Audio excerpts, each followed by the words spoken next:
want to introduce you to our special guest. I'm really excited for you to get to meet Diana Gill, who is the Director of Technology for the East Porter County Schools in Northwest Indiana.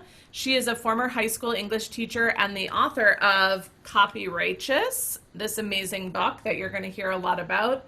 And she was also part of the Google Innovator team for Washington, D.C. 2017, which both Kayla and I were a part of. So let's give her some snaps and welcome Diana Gill.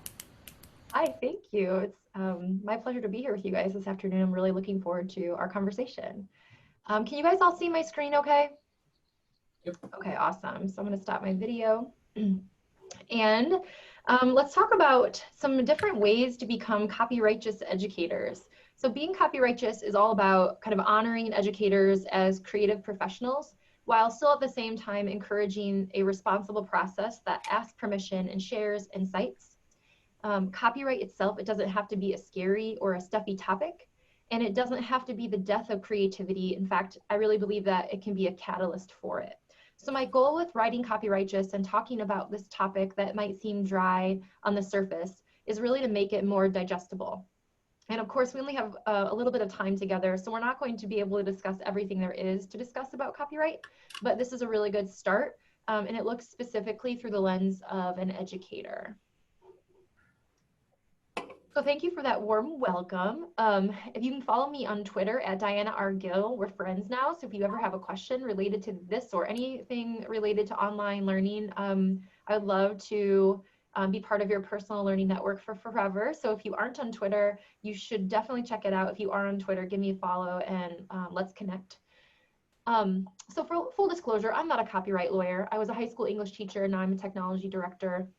And I did not always have copyright on my radar.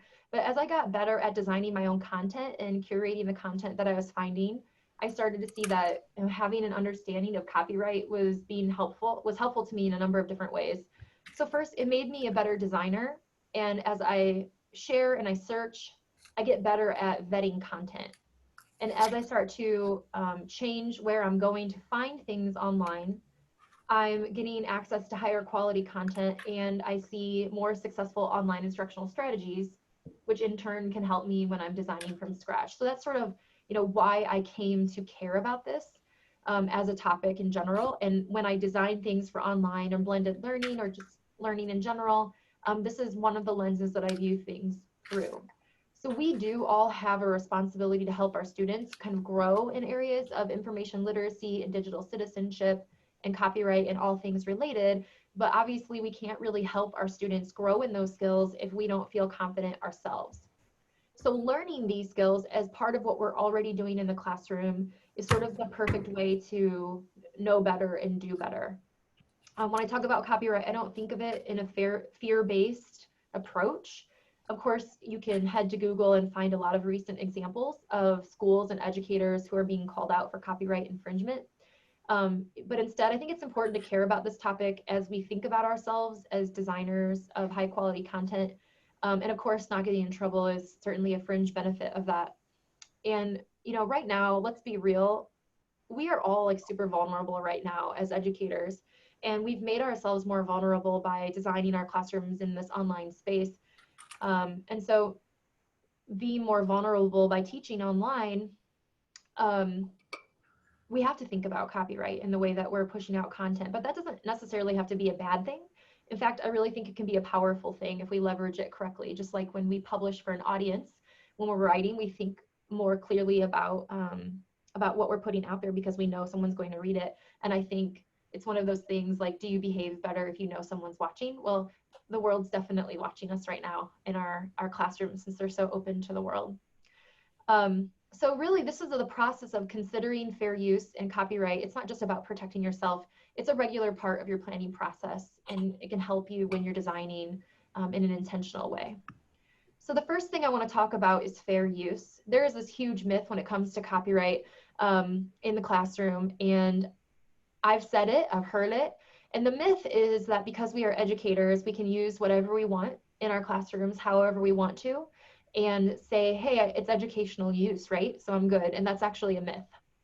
However, there is an exception to copyright law that does allow us to use copyrighted materials in our classrooms without permission, if and only if we follow some certain guidelines.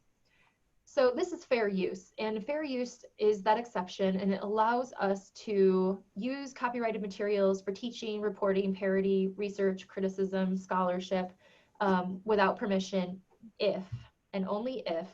And here's another myth I want to dispel, and it's this comes from a very highbrow piece of literature called Mean Girls, and the quote is, "The limit does not exist." And I point this out because I've heard a lot of educators try to find this like magic list, this magic bullet. Just, I don't have time for this. Just tell me exactly what I'm allowed to do and what I'm not allowed to do to make my life easier, because I'm already thinking of like 100 other things simultaneously. And so people have gotten into the habit of trying to make it easier on ourselves. And you've probably heard this, can I use this song if I only use 30 seconds? Or can I use this film clip if I only use 2 minutes? That sort of thing.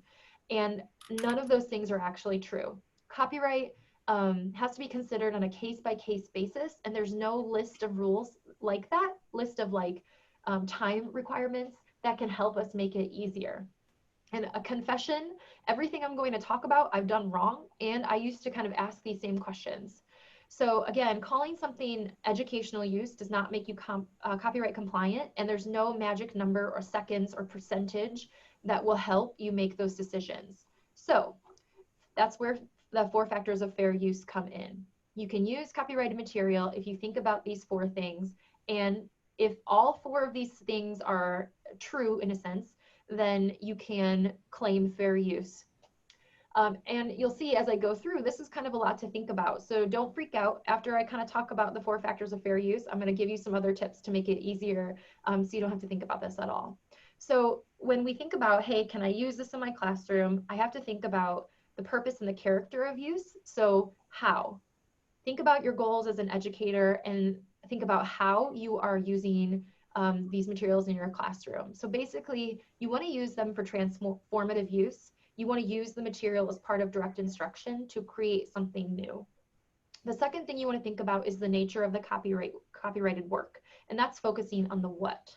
So general rule of thumb, the more creative it is, the more careful you need to be. So copyright exists to protect works of creative expression, not ideas, but the actual tangible thing that an idea manifests. So think about, what is the original purpose of the work? How creative is it? And then you really want to be careful depending on how creative it is. So what I mean is, like, if there's a journal article, that's going to be less creative in a sense than like choreography in a musical. The next thing to think about is portion used in relation to the whole, and this is just focusing on the size. You want to use the smallest amount possible to meet your educational goals. And then finally, the effect on value. Basically, this is just about money. Are you causing the copyright holder to lose any source of revenue? You can avoid thinking about all of those 4 factors at once by going straight to things that are openly licensed in the first place. So fair use helps us use copyrighted materials in our classroom without permission, but there are a lot of other resources out there specifically for educators that make this a lot easier to navigate. So let's talk about the Go Open movement. This started to kind of bring awareness to the power that resources have to not only transform teaching, but the structures that educators put into place to support teaching. And this was started under the Obama administration. And basically the idea is that resources, research, information should be free and open to the public. Now, notice I said the word free. Open ed does not necessarily mean at no cost. So when I say open ed resources, I'm talking about the way that things are licensed. Sometimes there is an associated cost that goes along with them, but that license, that open license, is saying use this how you want it, change it, rearrange it, remix it, make copies of it, put it in your learning management system. It's there to share. So when we're creating online resources, we can start to think about where we're going to find things. So Pinterest is not an open ed platform. Teachers Pay Teachers is not an open ed platform. Searching for PDFs on Google, totally not open ed. In fact, I would guarantee that those 3 places you're definitely going to find violations of copyright. So instead, there are 4 places I'll direct you to: Creative Commons, the OER Commons, CK12 and guru.org are some great platforms you can start with looking for things that you can use in your classroom that are openly licensed. And I'm talking about like entire classes, tests, teaching materials, books. There's all kinds of stuff out there. And if you have a specific content area and you want to know what the best open ed platform is for your content area, please feel free to send me a message on Twitter and I can help you out. I know I'm going very fast, so there's a lot to talk about. Okay, the third thing is SEPA and COPA. So everyone has really strong opinions about how the internet is filtered and what students have access to. And there's no way we're ever going to agree about this in traditional classrooms, remote classrooms, whatever. And this is related to information literacy and digital citizenship and copyright, really because a good online citizen knows what to access, even if nothing is off limits to them. We're never going to filter the internet perfectly. So I've really found that having transparent conversations about this topic is really helpful in kind of strengthening our concepts around responsible creativity. So classroom educators should be familiar with what these things are and then know who the people are to ask for help as it relates to your classroom. So SEPA is the Children's Internet Protection Act and COPA is the Children's Online Privacy and Protection Act.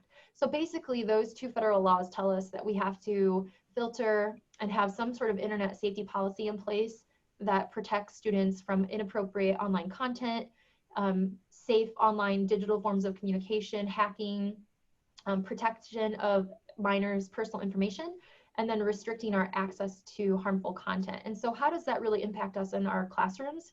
It really comes down to the terms of use. So when you are teaching, you're making decisions often about what websites you're having your students go to or what technology tools you want them to use. And in educational technology, the age 13 is a big deal. It's sort of this like digital coming of age. And of course, we know that like our students are accessing apps, TikTok, Instagram, Twitter, whatever, and maybe they're not necessarily old enough to be doing that.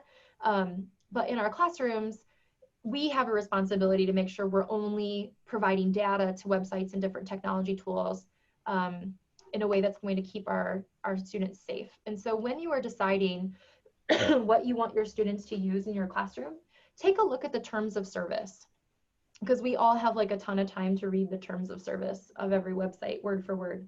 No, that's not what I do either. But I'll head to the terms of use or the terms of service on a website and I'll do a control F and I'll search for the number 13 or 18 just to find out basically like how old does a student need to be to use this. And then, you know, when teachers are like, hey, can I use this? I never say no. I'm like, hey, let's not use this for the fourth graders. Let's use this website instead. It's going to do the same thing, but it's safer and it protects their data. So hopefully you have someone that can help you make those decisions. If not, I have 2 friends on Twitter that help me with this. We're like, hey, what do you think about second graders using this website? That kind of thing. You can always DM me, but a quick search of 13 control F in terms of use will be your friend. Know that terms of use trumps copyright law, actually. So think about like streaming services. Can you probably figure out a way to show Netflix or Hulu in your classroom? Probably. But should you? Definitely not, because violating terms of service is actually worse than violating copyright. And you definitely want to think about this with like YouTube. So YouTube is an amazing resource for getting content out to your kids.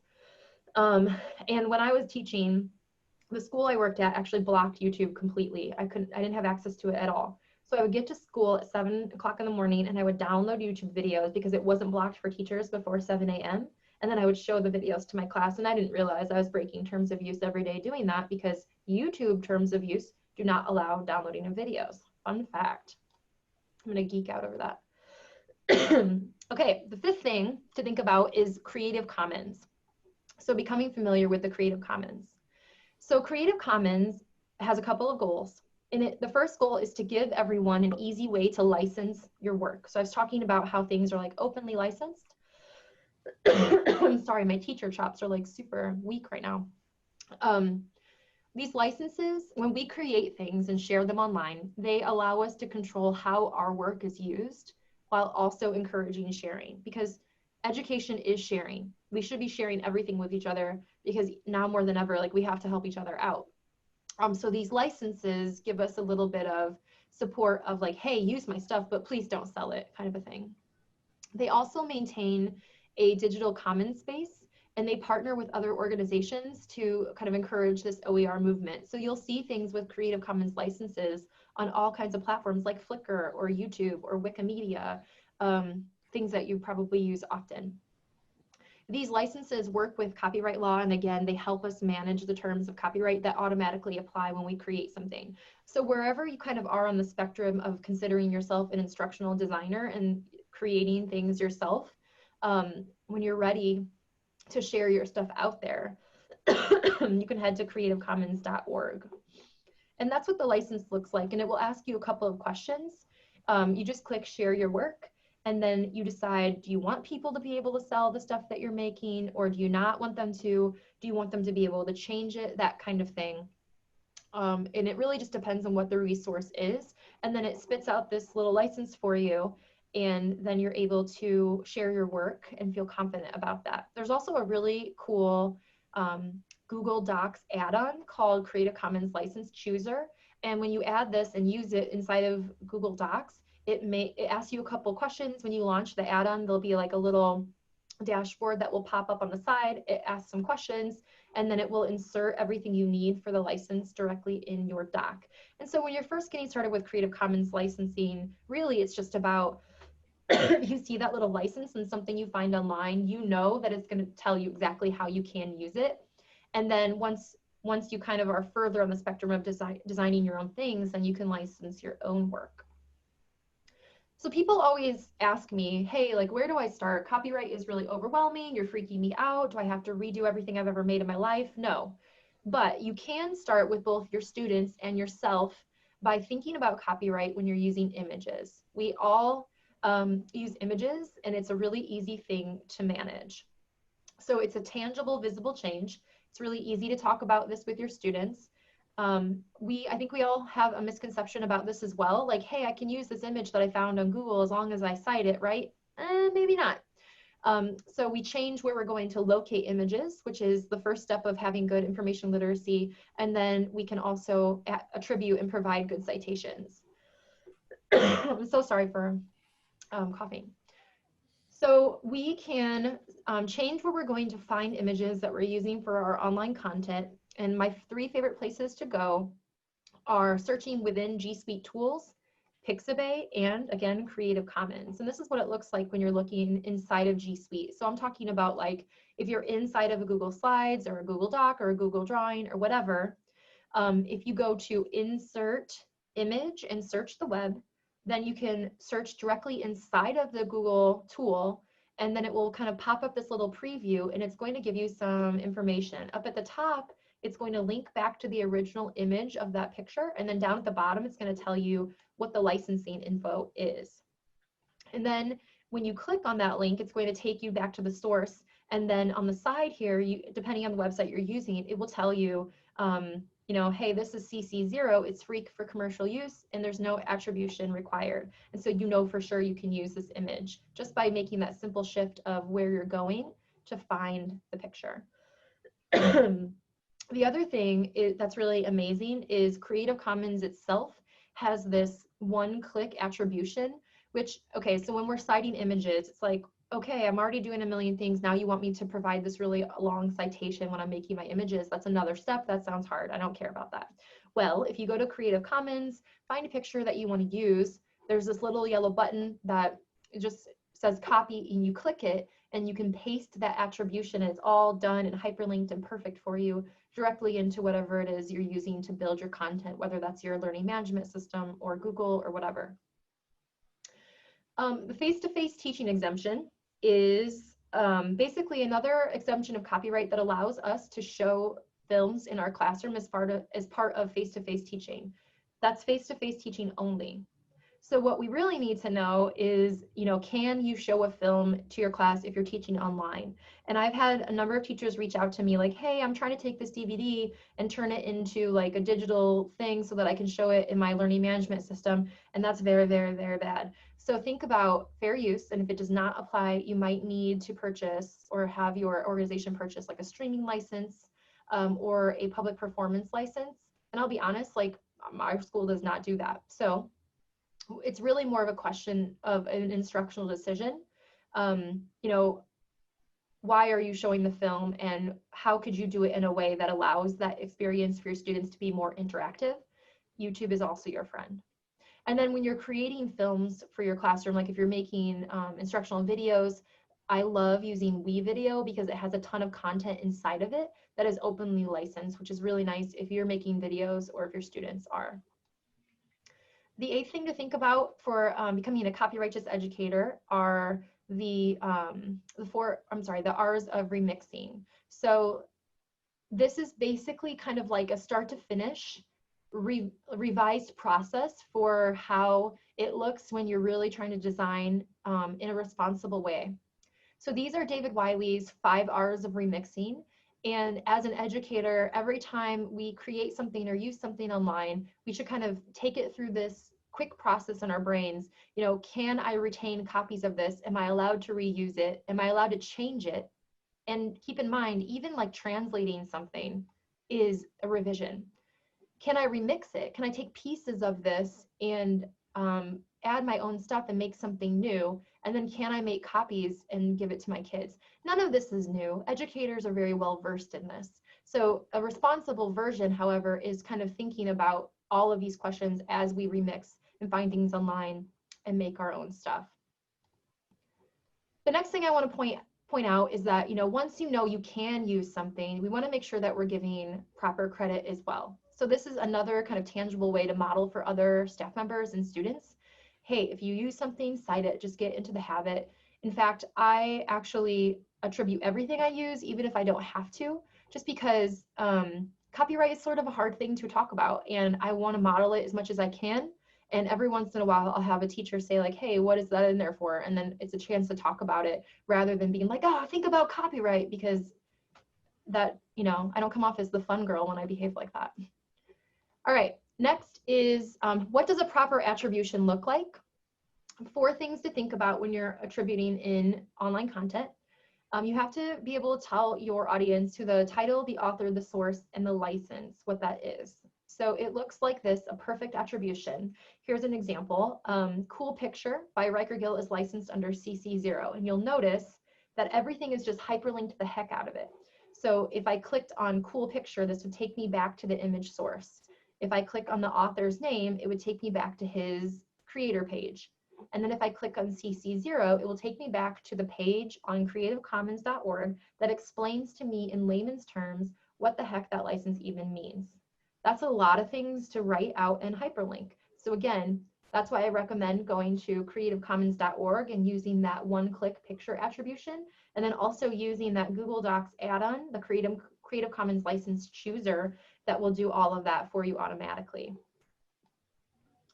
All right, that was a marathon session, but I want to end by reminding us that this phrase, beg, borrow, and steal, is a phrase that we've likely heard or have said ourselves as educators. I definitely used to say it. And I really believe that the words that we choose to talk about what we do, they shape our culture. And so my call to action to you is that we change this culture of beg, borrowing, and stealing for online content into one that is open to sharing everything and creating responsibly, and ultimately opens us up to reflection for growth. Ask to use stuff, share your stuff openly, and cite what you use to match what education really does look like today, which is a landscape of like super passionate professionals, and we value ourselves as creators, and we have a culture that supports one another, because we know that, especially right now, if we didn't, I don't know if we would be making it. So I'll leave you with that. If you're interested in learning more, you can check out Copyrightous on Amazon. You can tweet me at Diana R. Gill, or check out the hashtag Copyrightous on Twitter. That was the fastest I've ever gone through that, Kat.